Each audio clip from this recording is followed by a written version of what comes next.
Le nganga fia e whaatalofa atu ma le nganga whaalalo i lausunga le lipule. Ia lausunga whaamoe tauloa sau salaibau talangafa i tamua. Malor se fu manuia nei tai au fau. Malo fu langi mama. Whaaftai fu li tari walau mai. I le tau whaiato le tātou pokalami nei tai au. Malor se fu? Ia, so fu manuia. Whaatalofa atu. Whaafonga maua le pai o tātou atunuu. E wane fo ila o fionga titia ma le pai o tātou pokalami. Malo se fu manuia. Whaatalofa atu i salafa nei. Pai o tātou atunuu i Aotearoa Sila. Malo whaavitai, ua maua le nei lao lao e whaifoi na tātou whenua i ma tātou whaafsangai, whaafofonga fo le tātou atunu le nei yaso, ma le nei tai au. Ia ai maise ia, nisi fo le tu malo, nisi o fioanga, o lo mwhair whaatasima i nunga le tātou pokalame. Ia, ua le nei lao lao tātou whaasoa, ma tātou noa i tamo whainga pe ona ia le kolisi mawalunga ma le mautele se lan whai. I ta'alonga pe ona ia onga mawalunga. O ama le tauna ia tātou sa vai. Ia o lo sul malo sile la, o lina lava o le anga le lei whaso le li, i se tātou atunu wal motu nei sa la whai. Ia le lei, o le ala fatuia ia i lausunga le pule. Si amia sa usaunuanga. Le ase langona lausunga le pule, i le tūlanga sa iai, i tau mawhainga le tātou kolisi ma le mautele sa la whai, i ta'alonga pe ona ia onga mawalunga i tono le tātou watunu. La sila ngona lau sunga le pule, ia mai se foi le tātou lau mua, ia pe foi le tātou ofisa whai aunga. Ia, ele se e manatu maulalo i tūlanga o tau pai whanau. O le nau ta inga lava o tātou i ausia i tūlanga maulunga. Ia o le nganga foi na lena tau whai eile kolisi nei a moa, ia o le tau siri la vai me siri le ngata fa ilo ai po tūlanga o le taleni al whanau. Ia ai siri la vai avi ia ide li ilo latu sui fua tau pai. Ia le nganga fia ua ia ile nei teime le ngata ia te au la inga whai aonga o le lau. Ia au siri o na fia mātua ma le tumaro. Ia pena fuli motu tele sa la whai. Ia le nganga lava lea, ia ona manatu foi le mai tau whanga solonga o le nei ao. Ia o se matatia le nei meua ausia, i ausia mua tūlanga o le vea masampini o aonga o Samoa. Ia e fulu tūlanga lea, ia e talitonu fui e whapea lea nganga o tanga luenga o aonga. Tūlanga fui wa iai e peona whaastea foi le la fionga e lo fisasili, ia se vai o ai ngā whai aonga mana i whanau. Ia vi ia le li, whaastailo nā ngā le lei, ia me se fwoi o le whaasoa o le mako pau ma le tāleni i whanau. Ia ma le mālosi fwoi sa whaatino ai lo lātou tamu whai whaanga tamu e piona mwai atu le nāwa i aso. Mālo whaaftai, lau sunga le li pule. Tele o ta'alonga i Samoa onga, e siampinia au i upolu. O ani au wala, a oangi aikia, a oangi ni skaidi fo ia ngā whai, e lau susunga le li pule ngal whai a onga e mesel pule ngal tātou au. Na ma whai e na whaato i laloina au au polu. Wai pēla nei tāua, le teimi mua mua lea, o lea ua ma whai ai o na se e mai se au a savai. Se e mai ia lea moi le au ar korisio a mua, i le sampine a onga mo le neitausanga. Ia, ia le pasane le fausia roma sa setas. O le tau mawhainga fwoi al whanau le. Ia le whapia whatoa tā pena le. O le au lea, nā vea ma au hule le whiololo anta 16 tau sanga utuana. Sa sai sampini fwoi olu ma le kolisio le fisi. Ia le whamanu ia ina la, au le mea tā ua fwoi le nā fwoi matatia. Ia wong fwoi na au sia le sailinga sampini. Ia o lea lana matu mai lo le nā tausanga. Ia ta pena lo mo le tausanga nei. Ia o le talana whai sia whanau. Ia tātou o e tuli le manu lena. Toi titi a tātou maua lua whelu o tolu. Le la tātou malanga lua whelu o wha. Ia o e tuli le manu ia maua. Ia o lena wha amatai lo tā pena ngal ni tausanga. Ia pe on silfia.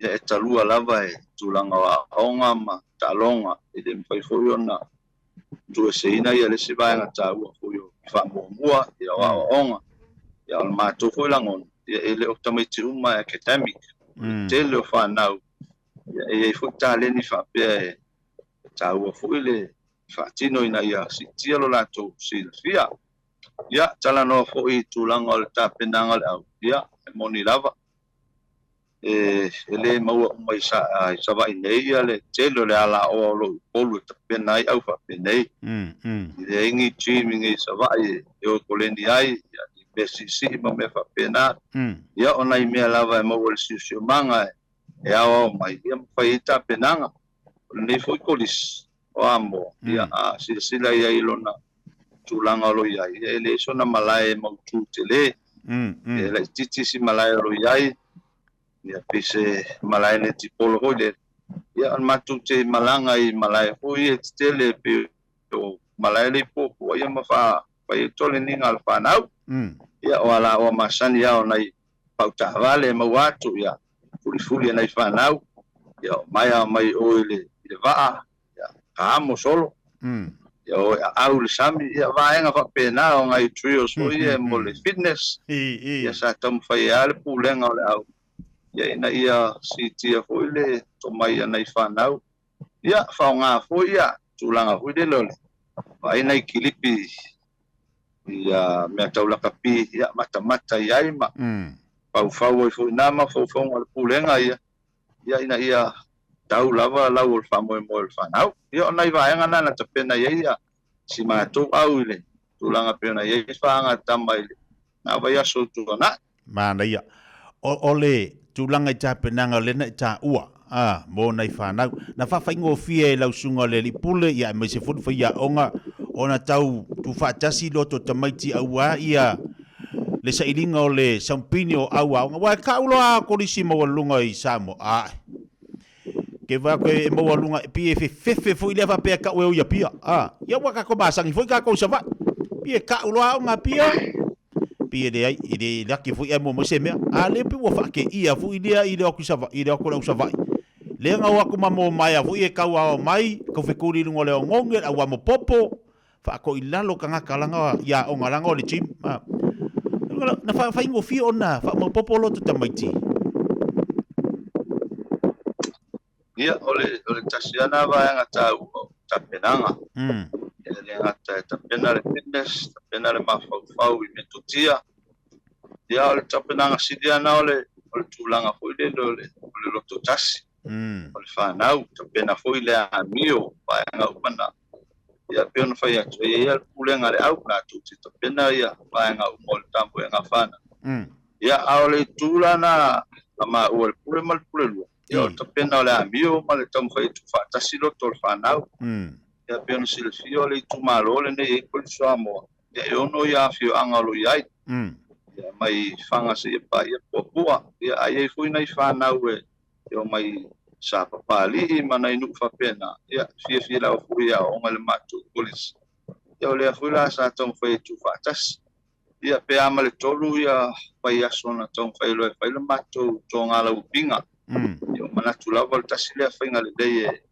fa mau tu ai foi ma mangalu do fa tasi fa nau ia militino fa tasi ia mo le anga tasi te pena ia le fa mo ia le la valana tau ai la ulo la tu tau fai abo tau loa lena no fa tasi te maiti ma camp o angi me ai lenga kausa samier ka ko au lena tani ia penga o le esi ma le popo o angi me ai nga kari ai penga fa popo suala isa pele ai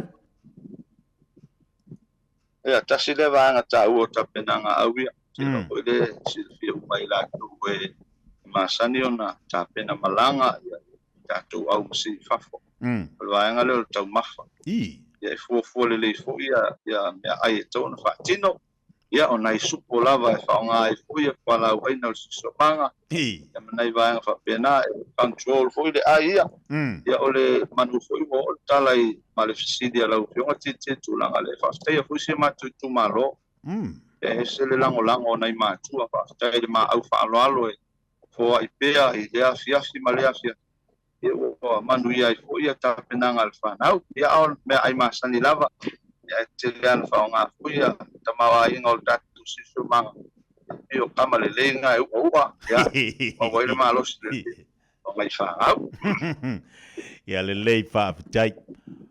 Lena mai ale taalonga ai ve vesi do mara taalonga i upolu. Lea se saunoanga lausunga le lipule. I le mai au taalonga le whanau ai ve vesi o le au mai moa. E le o iei se langona lausunga le lipule wa iei le taltonunga o le la koe o mai a moe koe pui pui sa mpingi tau sang fau. E le o iei se langona lausunga le lipule i ongo se e aku ia sa ininga sa mpingi mo tele sa lanfai. Se tilo fo iei lau tapu ai la tau au polu lau tapu e sa vai.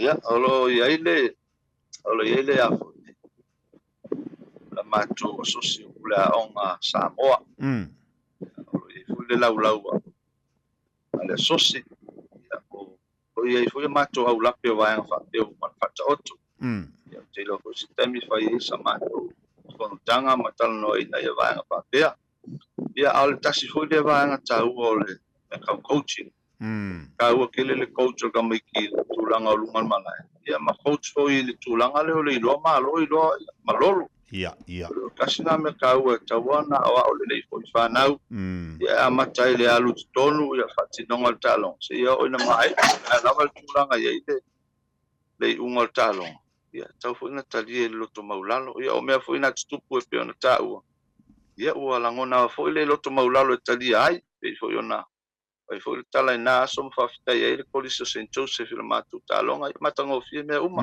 e tonu lau fo i le o le anganga le o le pule a onga ma whai a onga ia o whanau lava e papenao la tulangona ia peona whai atu ia ua talia lava fo i le anganga le loto maulalo ia whamangalo fo i ai ia mo le anga i luma ia o le fautuanga fo i lea i sunga i whai a onga e whatinoa au ia au fo i ona coach ma le ami o le whanau na ia i loa malo i loa fo i talia le whaiina malo whaafitai e le upu masani le tunu ua fia whale ali li fua e le iai se tangata sa vai e le iai fo i se matua o loo i atunu i fafo e le i fia whale ali li fua i le aso le talonga i na ua le atu ia le ipu ma le sampiri le motele se la fai o le talamoni na ma le whaalualo ai o le ase sausi te sila i le tali malo a le tu malo ina ua malanga atu le ipu mo te sala fai se mai se sononga ia fai ia fai lava le asocia pula onga le anga ia o te lo no ta inga uma le o nga se lava tupu ua motu fa se mai le ma fatatanoanga ya malsunga le pule te lo nai vaenga le ua motu fa se mai ai se le mana ia Whaftai, o leo toi whatisibaya le malwhawa ino le tātu pokalame. Whaftai lau sunga le pule malora se fua manuia. Toi maua mali tā pokalame? Ia, malulu watu. Leo le fuli connect. Ia le lei, le ai. Ia mātou sarafai. Ioi. Ia pou maua. Ia, le lei, o leo mau atu. Whaftai mo le toi fsota i mai runga le tā pokalame. Ia, po le vaenga, muli le tā pokalame, le vaenga le aoli. O le asau, saunanga fui lea ma sau sita sila le tūlanga. Le tali malo le tatu motele se la fai ina ua malanga atu le tatu au ma le saumpini lewa sila iai le laulangi atoa matango fia le tali malo le motele se la fai pe o le saumpingi le tatu te to fitu le pololangi ia o le upu masania o le au matua whanau o langona umale le na langona nai matua foi ma le tu malo me se foi o savai ia maua e foi ma ofa le loto le tau nu umale le va ia ua lau pai atu lalo vane koile pai ana ia e tulanga o le lango foi matua ma le tumalo ia na popole alo tula so ia o loka tole au alama ia nei te ua toe a faina ma vai manua i foi tau foi nei fana ia fa tele alo fola le atu ia sa tau nu sanga le mul fa mo foi o fa tali atu ia ma eu foi tele foi ia nei fa afe sa ia ile ala ia o nisi lava foi o te loa ele ni tauainga ia o le au sala fai lava ia o lango e pe o le manu malo amo ia le manu malo lava foi le o sala fai tai ai foi le lango ia i ato uma o ena taupati atu e fatali le au ia me se foi o mea alo fana foa in ia fa manuia le atua Malo whaaftaitele lava lau sunga le pule mo le tātou whaatatalanoanga le nefo ia oli whaafonga le tātou atunu. Ai mai se fo le tu malo o ainga o afioanga mai le mo tele sala fai. Ia ai mai se i lantou o lo o ia alu whanau te lo tātou kolisi. Whaafonga le nei tai au mātango fie. Whaasola usunga le pule whaaftai fo le tari wala mai. Ma le tari tonunga ia e moni au pese sala fai ia au le lei. Fai mea mawhai. Ia manuia tele ia fuafuanga le nei aso. Manuia fo i le whainga le vai aso. Ia mai se fo le te tapenatu ia onga. Ia mo le nei fo i kuata u savalia. Ia fo le anga le lei. Mo to whapa ia lau sunga le pule. Ia wā ia tiu te fo i mawhaiva. Pe ona ngā lua i tono tātou kolisi. Ia la se si vai ngā fia sauno iai lau fiam. Ia, le ai whaftai. Whaftai tele lawa lau fionga tia mo le. O kalame matango fie. Ia ai toi mo le foi le whaftai tele. Whafonga maua Samoa. Malutapua inga si mātou motu salawhai. Vai ane al mātou tumalo. Ia tātou foi le vi inga i le tuai mea. Si lu oi whaia. Ia mo alo foi mawhanau mao lātou taleni. Whilo ai pēr manuia le. Toi ngal ne yasu. Malo whaaftai sai foi ia mai manuia.